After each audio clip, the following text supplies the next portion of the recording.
for something completely different. Some say that God is an illusion, and others say that Simon Coronel is an illusionist. But not just any illusionist, he's an Australian and a prize winner, a world champion illusionist, Simon Coronel. I was always a fan of telling it like it is and being told like it is. So this idea of misleading people was always kind of slightly anathema to me. But I realized that that didn't have to be incompatible. Easiest is, and most entertaining way is to give you an example of exactly what we're talking about. And do me a favor, could you check that out for me? Have a look at that. So I'm adapting to Canadian bills, having only just landed here yesterday. Make sure that's a real $5 bill. There's nothing tricked about it. Essentially what you're about to see is a lot more impressive if you have someone actually do the quality control check. And what's your name, by the way? Marco. So Marco in charge of quality assurance for the sake of this. And so everyone gets a good view, thanks to Mark on close-up camera. You get to see every tiny detail. If you're in the front row, you can watch live, or you can watch on the screen. And the aim of this, with the sleeves up and nowhere to hide, is to get the creases in that bill in just the right spots. And we can create the illusion, very slowly, with nowhere to hide, of that 5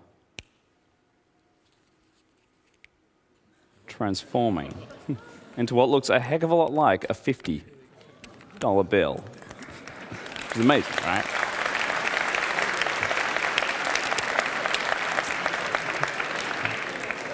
Now, as illusions go, that's a pretty convincing one. It looks like a 50, it sounds like, it's got that distinctive plasticky noise to it. But the thing is, and if you think for a second, you know this must be an illusion. Because if I could really do that, I may be having some lifestyle, shifts in this process. Unfortunately, it is just an illusion, and we only get about 30 seconds out of this, which sucks financially, but is fantastic visually because it means you guys get to watch the illusion fade, which, while not as fiscally satisfying, I have to admit, almost looks like a piece of trick photography, even though you can see it happening live as the illusion melts back into that 5 from whence it came. Right. Now, what's going on there? Because again, this is the essential nature of all of magic, illusion, whatever you want to call it.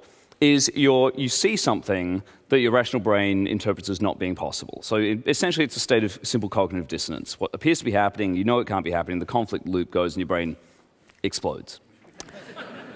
And over the last 13 years of learning, being fascinated by these things, from that very first card trick I saw that had that exact same effect on me, what I've always been trying to find ways to do is walk that difficult line between, letting this amazing art form breathe and do its amazing thing, but also not actually lying about it, not misrepresenting it. And one of the ways that I've always been experimenting with is to give audiences, in this case you guys, little small insights into exactly what's going on. But even if I can't tell you enough to reveal the secret, because that would spoil it and I get kneecapped by the Alliance of Magicians and everything else, at least to be very clear about what we're doing. And so the favorite example of this is the principle of misdirection, as explained with $130 worth of poker chips. Has anyone here been to the Bellagio in Vegas, out of interest? We've got a guy. What's your name in the second row? Jamie. Do me a favor, Jamie. Check this out. That is actually $130 worth of Bellagio chips, but it's worth having an expert.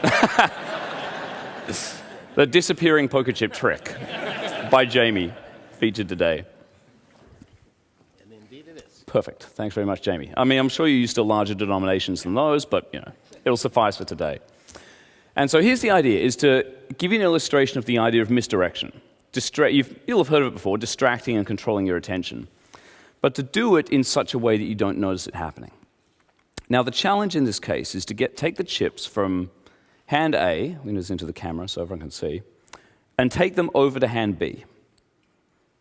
Big whoop. But to do it without you actually seeing the hands come together, without you noticing that moment. Now, you may have heard the saying, the hand is quicker than the eye. That saying is a big load of bullshit. It is completely untrue. It was invented in I think the 18th century by a magician to mislead you from what was actually going on.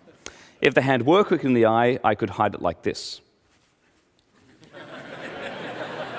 It's not going to work. You're going to see at least a little flicker of motion on that action. It's not exactly discreet. So what we have to do to get from hand A to hand B is distract you, so that you don't notice the exact moment. That wasn't fair. I didn't warn you that was what was going to happen. Let me give you a second chance on this. See, even if you watch the chips really, really closely, you can't also be watching what my knuckles are doing. Or if there's something happening at my wrists that you don't see. Or even something as far down as my elbows that you're not spotting. Or up at my face.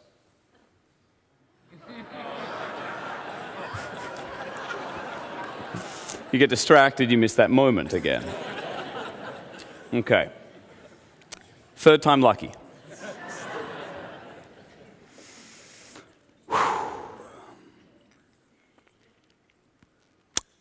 You guys are watching pretty closely now. In fact, you're probably going to see this one.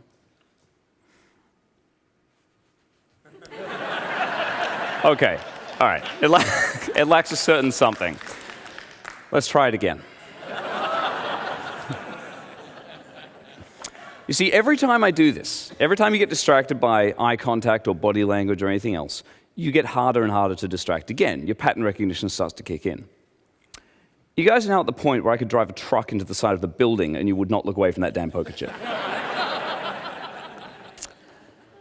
So we have to revert back to plan B and get that last poker chip straight across and back and in the pocket and back out, and then just to screw with you one last time through the fine art of misdirection.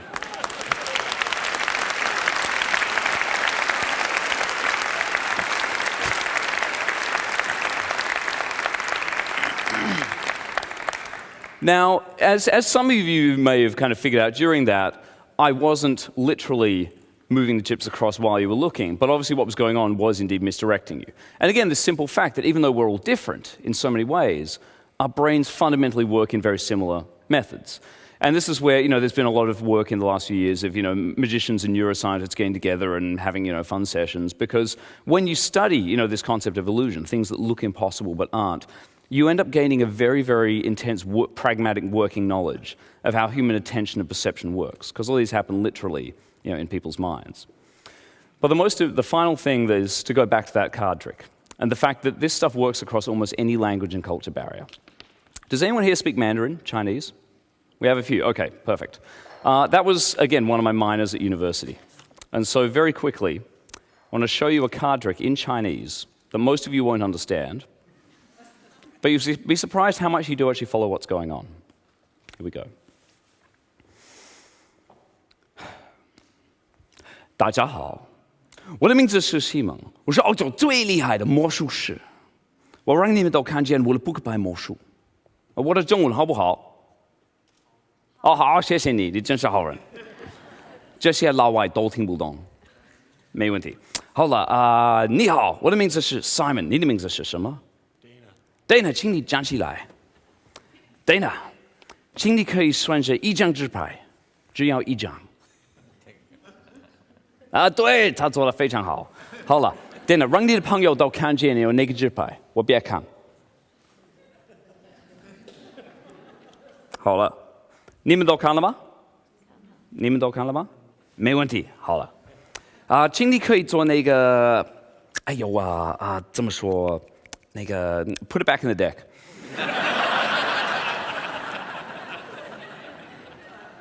好，没问题。做了，请坐，请坐，没问题。好了，我用我的魔术找到你这只纸牌，看一看。哇，真有意思。哇，真奇怪。 真好玩儿，我做1、2、3，是你的纸牌吗？不是。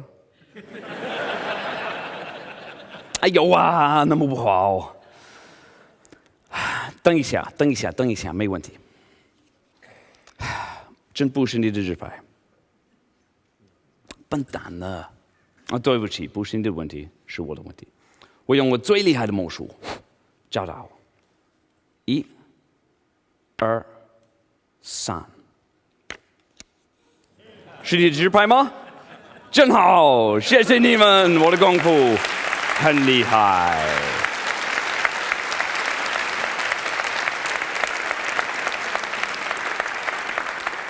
I've been Simon Coronel. Thank you very much and enjoy the rest of Idea City. See you around.